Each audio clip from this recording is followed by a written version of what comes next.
Hello friends, வணக்கம்.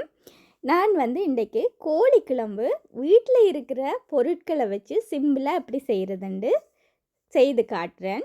அதுக்கு 1 teaspoon கொத்தமல்லி தூள், 1 டீஸ்பூன் கரம் மசாலா, 1 டீஸ்பூன் சீரகத்தூள், கூடவே 1 டீஸ்பூன் தயிரும், தேவையான அளவு உப்பும் போட்டு மஞ்சள் தூளும் போட்டு நல்லா பெரட்டி எடுத்து நான் வச்சுட்டேன். அது கொஞ்சம் ஊறட்டும்.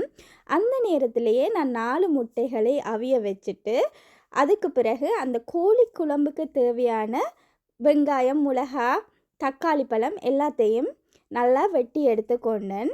அதோடவே இஞ்சி பூண்டையும் நான் உரலில் போட்டு இடித்து எடுத்தேன்.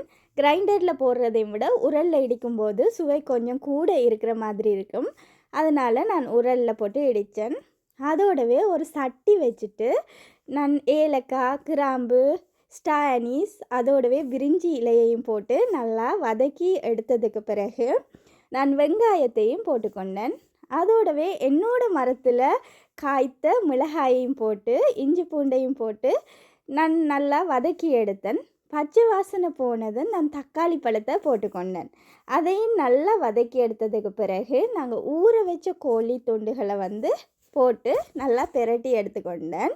அதோடவே மிளகாய் தூள் நான் முதல்ல சேர்க்கையில் ஊற வைக்கும்போது இப்போ சேர்த்து நல்லா கலந்துட்டு நான் கொஞ்ச நேரம் மூடி வச்சேன்.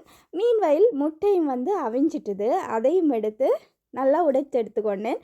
இப்படி உடைக்கும் போது முட்டை சுலபமாக அதன் தோல் கலந்து வருது. நீங்களும் ட்ரை பண்ணி பாருங்கள். நான் ஒரு ரீல்ஸில் பார்த்து செய்து பார்த்தேன். சுலபமாக இருந்துச்சுது. அதற்கு பிறகு நான் கோழி குழம்பு கொஞ்சம் அவிஞ்சிட்டுது. அதுக்கு தேவையான அளவு தண்ணி விட்டுட்டு நான் கலந்து விட்டு மூடி விட்டுக்கொண்டேன். முதல்ல நான் கொஞ்சமாக உப்பு போட்டு ஊற வச்சேன். இப்போது தேவையான அளவு சுவை பார்த்து உப்பு போட்டுட்டு தேசிக்காய் புளியையும் போட்டுட்டு கறியை இறக்கிட்டேன்.